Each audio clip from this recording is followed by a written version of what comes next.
as I'm sure you do every day, to trailblazers.com. And when you go to trailblazers.com, you certainly can take a peek at the fine work of our next guest, our reporter on the scene for trailblazers.com. As expected, he was right there for all of Media Day earlier this afternoon here at the Moda Center. Speaking, of course, of Casey Holdahl. Case, I saw you earlier today. You were hard at work as usual. Give us your impressions of what you took away from Media Day. Some things are pretty routine from year to year, but what maybe stood out about this particular one? I think for the most part, this felt like a more business-like Media Day than maybe the last couple I remember. I feel like this team, by virtue of having some success last year, comes into this Media Day, I feel like, saying they're more confident, I think is true, but it wasn't even, it was more just like, let's get this over with, let's get it done, and let's get started with the season. And not to say that it's so much different from other years, because like you said, Will, yes, Media Days do kind of have a kind of a general tone to them, but I felt like this time, especially the veteran players seemed very calm and assured of themselves. Quite a few questions about contract and so on and so forth. No one seemed really shook by any of those. So really just a calm, confident group, and it was right up to Terry and Neil as well. So I think this year we saw a bunch of guys who, for the most part, are excited about the season getting started and ready to go, and they don't really need to talk a whole lot about anything. Did you notice something that I noticed from the guys? In case that is, you're right. It's not you can't call it a confidence. I think it's more of a swag now. It's more of a belief. Confidence can be taken away. What these guys have is something that makes me feel like they're going to be as successful, if not more so, than last year. It's that level of continuity within the group. It's the level of consistency amongst the play. They know who they are. They have an identity. That's the word I'm looking for. Yeah. Success isn't a confidence thing. It's an identity thing, and they have an identity that coincides with success. Yeah, absolutely, Tom. I think you hit it on the head there. And by virtue of having some success last year, like I said, that was kind of the question always that this team got at previous Media Days is, well, you guys were all right last year, but, you didn't make the playoffs, or you got eliminated to get in the playoffs. Like this time they actually have a definitive success to point to and say, we did that, and by virtue of winning, the first round series against Houston. And then so they come into this training camp and Media Day and season, and I think they really have something they can hang their hats on. I think that was something that fans, would always complain about. They'd say, well, yeah, this is the talent, and we love them, but they just haven't ever gotten over that hump. And while, you wouldn't want to put too much emphasis on just a first-round victory, it was that hump for the team to get over. And I think you're seeing, like you had mentioned, the swagger and the confidence and the mindset, like you said, of a team that knows that they've finally accomplished something, and by way of having that experience of actually succeeding, I think it bleeds over into your perspective and the way you view the season going forward.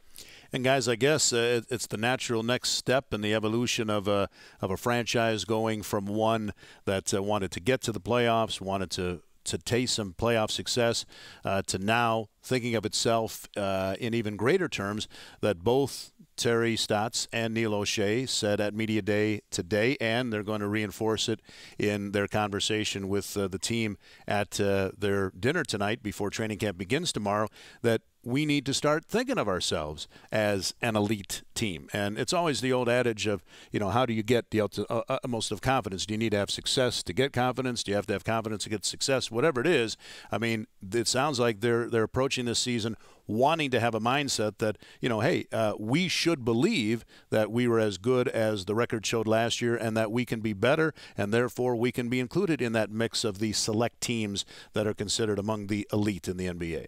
Yeah, and Terry had talked about that responsibility of being an elite team, and that was something that I think a couple guys echoed was, it was fun to be, the upstart team last year that kind of snuck up on some teams, but that's not going to be the case anymore, and, we need to conduct ourselves and comport ourselves in that same fashion. It can't be things like Wesley Matthews mentioned last year, winning the games that they were quote-unquote supposed to win, and, not going through long stretches where things just weren't working aside from Mark Aldridge injured last year.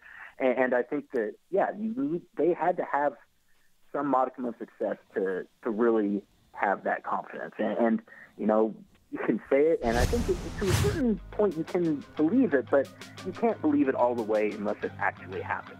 And since, you know, at least by way of the playoff victory last year, it did happen, I think, you know, it does change that mentality a bit.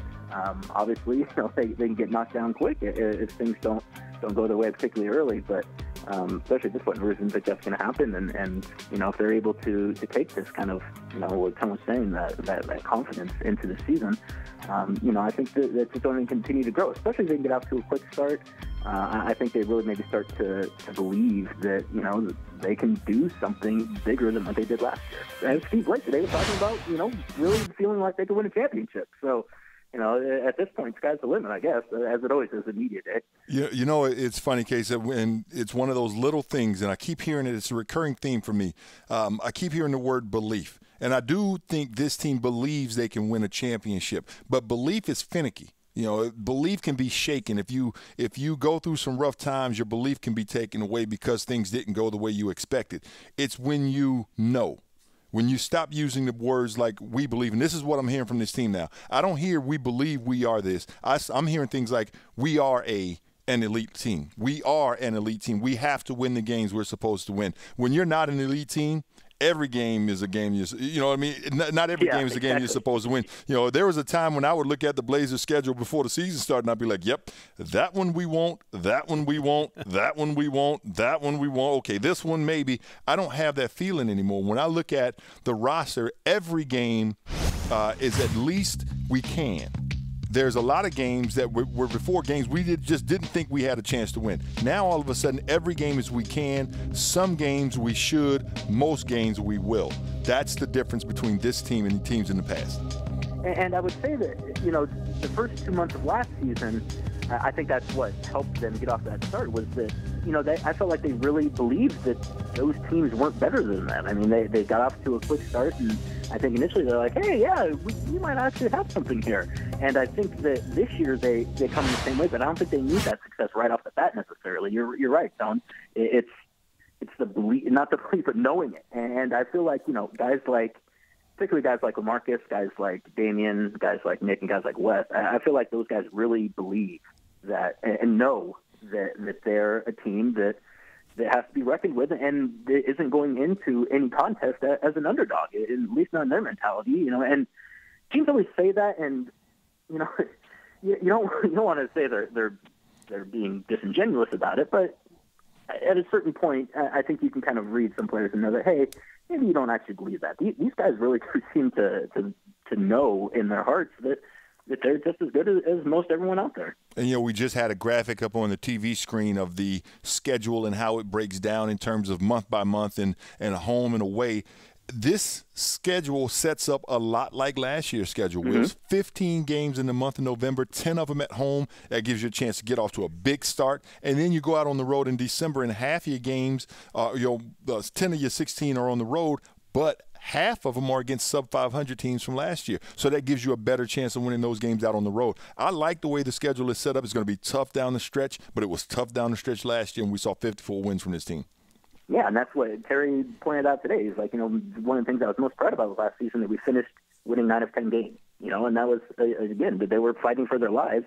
They had some difficulties right before that with the injury to Aldridge, and they were able to kind of get things back together and finish strong. And, yeah, I mean, that's exactly what I think they'd like to do this year. I think you're right, Tony. The schedule sets up nice for them. They're also team's going to be home for basically 2.5 weeks, I think, at the end of December as well. So even though they have a lot of road games to start, they spend basically the entire end of December and the first part of July, or first part of January, I should say, at home. So, yeah, I think, you know, you don't want to get too, you know, overhyped at this point in the season, since it hasn't actually even happened yet. But, I mean, I think things are trending in a way that if you're a Trailblazers fan, I think you have real reason to be optimistic and not just kind of the hoping for some good things to happen. I think you have some real concrete data points you can point to and say, yeah, this team is pretty good.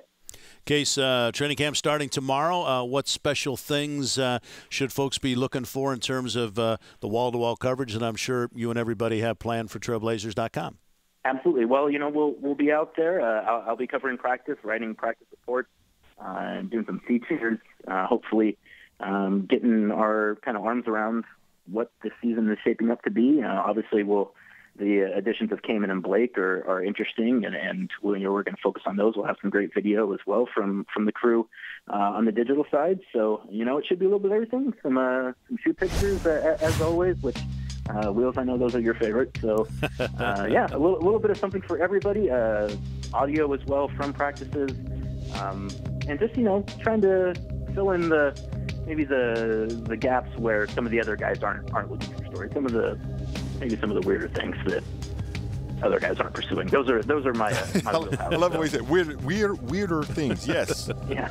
But we've got some guys that are very willing to cooperate in that respect in terms of giving you some of the features, and I think they like talking about things that are away from the typical things that maybe other folks would like to know. So it fits in very nicely with your style of reporting, Case. That's for sure. Thanks for the visit tonight. I know it's been a long day for you. Get some rest, and we'll see you at practice tomorrow.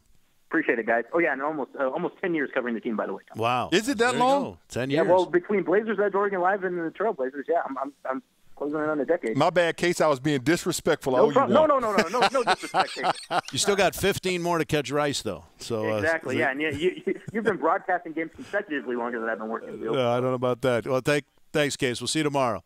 Casey Holdahl, reporter, Trailblazers.com.